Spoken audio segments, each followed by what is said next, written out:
안녕하세요. 머니시크릿입니다.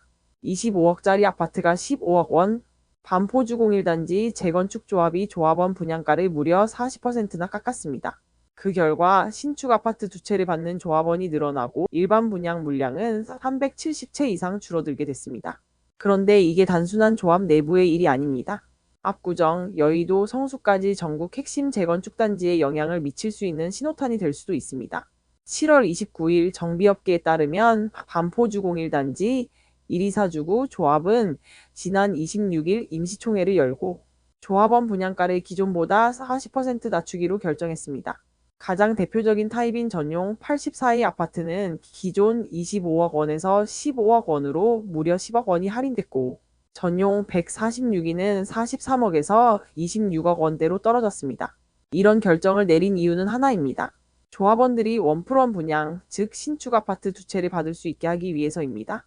현행 도시정비법에 따르면 조합원이 재건축 후 아파트 두 채를 받으려면 기존 소유주택의 감정평가액이 새로 받는 두 채의 합보다 높아야 합니다. 하지만 관리처분계획이 세워진 2017년 이후 땅값, 건축비, 시세 모두 급등하면서 새 아파트 두 채 가격이 기존 아파트 가치보다 높아졌고 다수의 조합원들이 원풀원 분양에서 탈락하고 있었습니다. 그래서 조합은 조합원 분양가 자체를 40% 깎아 형식적으로라도 두 채의 분양가가 기존 집보다 낮다는 조건을 맞춘 겁니다. 결과적으로 탈락했던 조합원들이 다시 두 채 받기 자격을 얻게 되면서 일반 분양으로 나왔어야 할 물량이 줄어들게 된 것입니다. 추산에 따르면 최소 370채 이상의 일반 분양 물량이 조합원 몫으로 전환될 예정입니다. 그런데 문제는 여기서 끝나지 않습니다. 조합원들에게 분양가를 싸게 주면 부족한 수익은 결국 일반 분양가를 더 올려서 메꿔야 하죠. 현재 조합이 책정한 일반 분양가는 3.32당 8,380만원, 전용 84위 기준 28억 8,800만원에 달합니다. 벌써부터 일반 분양가 더 오르겠다는 우려가 나오는 이유입니다. 더 큰 문제는 이게 반포만의 일이 아닐 수도 있다는 점입니다. 이미 압구정, 여의도, 성수전략정비구역 등에서도 우리도 반포처럼 하면 되지 않냐는 움직임이 감지되고 있습니다. 조합원 분양가를 더 낮추면 더 많은 사람이 두 채를 받을 수 있고 재건축 이후 시세 상승이 유력한 지역일수록 조합원들은 무조건 두 채 받는 게 유리하기 때문입니다.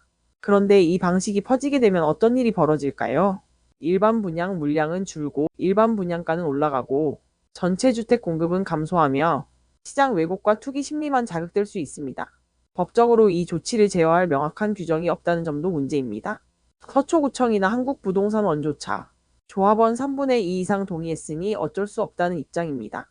조합은 당연히 조합원에게 최대 이익을 준 것이라며 정당성을 주장하고 있지만 공공성과 형평성, 시장 전체 영향까지 고려할 때 이 방식이 앞으로 어떤 판도라의 상자가 될지는 아무도 모릅니다. 결국 재건축의 목적은 노후 주거지 개선과 공급 확대입니다. 지금처럼 일부 조합원의 이익을 위해 일반 공급 물량이 줄고 분양가는 높아지면 그 피해는 고스란히 서민과 실수요자에게 돌아갈 수 있습니다. 이 문제의 단순한 조합 내 결정으로만 볼 수 있을까요?